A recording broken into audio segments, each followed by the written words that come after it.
Hey peeps, today I'm talking all things piping.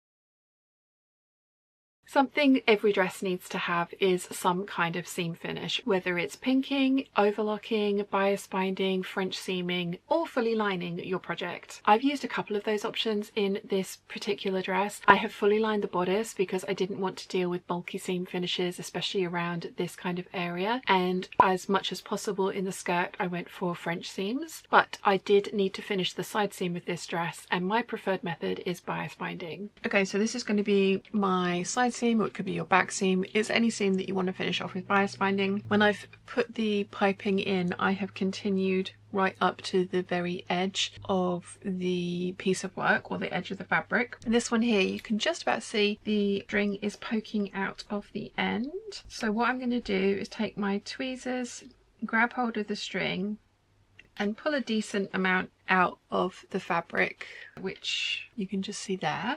I'm going to take my seam gauge, and I've got it set to 5/8 of an inch, which is what we've got pulled out there. But as you saw, there was a little bit extra of this string kind of poking out. So I'm going to just push it back a little bit further. So that's 5/8 of an inch. So I'm going to make a mark at about 3/4 of an inch rather than at 5/8 of an inch, because I want to make sure that I'm not catching any of the inner of the cord in my seam allowance when I sew it shut. So I'm going to cut that little bit off. So I've cut off just over 5/8 of an inch there, and then gently unfold the fabric, and when you feel it, you've now got what is essentially flat piping at the end in your seam allowance, and then your cording starts where your seam allowance ends. So I'm going to do the same for this bit. Then I can sew on my bias binding, and I'm going to do the same for the other side so that I can then sew the seam together. So I'm going to get my bias binding sewn onto this the way that I usually do, which means that I'm going to sew my first pass onto the wrong side of the fabric, wrap it around, top stitch it down, and then we can get the side seam for this dress, but either the side seam or the back seam or whatever seam you are closing up, closed, so that I can then get on to hemming this. So I have bound the edge in bias binding, and you can see here it is still flat piping until the kind of cording starts 3/4 of an inch in from the edge as we intended. Then I have sewn the bottom part of my skirt, because I haven't attached it to my dresses yet, but I've sewn the bottom part together. I have butted up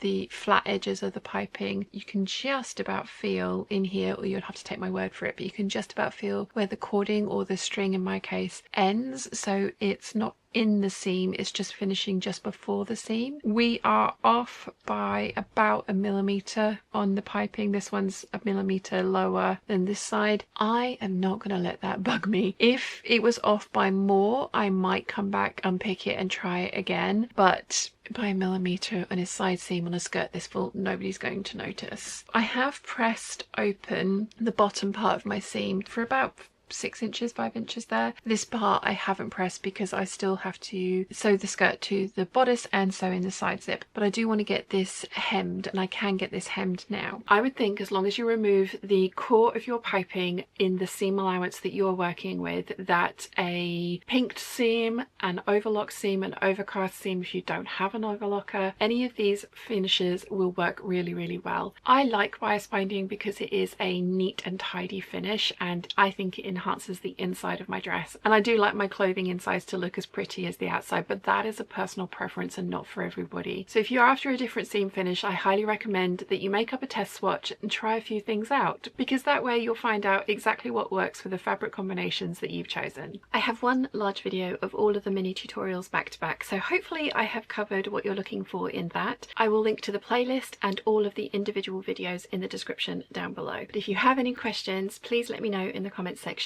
down below, and I'll do my best to answer them for you. If you've enjoyed this video, you might want to check out this one here.